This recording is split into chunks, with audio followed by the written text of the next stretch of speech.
With more resources being saved in the Aquino administration's no-nonsense campaign against corruption, the nation can expect the putting up of more infrastructures to ensure the continued growth of the economy. Again, the details from this report. The quality and quantity of the country's infrastructure pales in comparison with its ASEAN neighbors led by Singapore, Malaysia, and Thailand, ranked at the same level as Indonesia and Vietnam. The lack of funding and corruption for the past 10 years are two of the major reasons for the failure of the past administration in implementing projects to link the country's 7,107 islands. But under the Aquino administration, the mistakes of the past have been addressed. Spending for infrastructure has been rising since 2011 and will hit 5% of GDP by 2016. Key reforms to address corruption at the Department of Public Works and Highways were implemented, which led to substantial savings. Aside from government spending, the private sector is now a major player under the Public-Private Partnership Program. We did not have that capacity when we took over. That's why you observe, when we took over, we had to plug the leakages, we have to remove the bottlenecks, and the economy slowed down to 3.6%. But after that, we hit 6.8%. Last year, we hit 7.2%.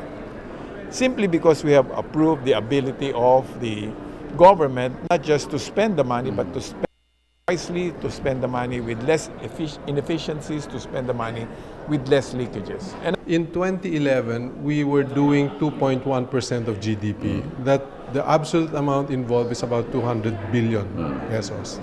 In 2014, that went up to 3.1%. And in absolute amount, that's 400 billion. Okay? In 2016, if we hit our 5% GDP, that amount will now go to over 800 billion. So you can imagine the increase from 200 to 400 to 800 billion. Now, if you look in terms of the contribution of PPP to that investment, it's really less than 20%. So in other words, what we're saying is the PPP really admittedly, not just by the Philippines, but all other countries, is a slow process.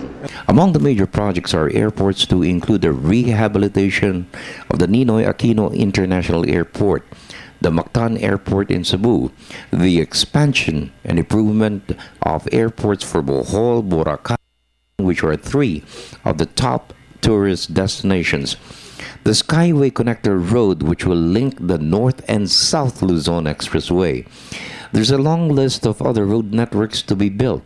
So with ports to include the National Nautical Highway or RORO, communication facilities, power utilities with the support of the private sector.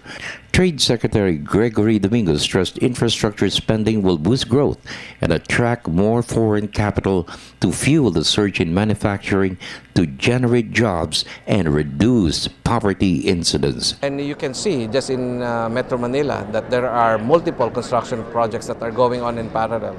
And even outside Manila, including the Cebu Airport project, the Puerto Princesa Airport project, and so forth. You are seeing massive infrastructure investments throughout the country. For the People's Television Network, this is Freddie Abando reporting.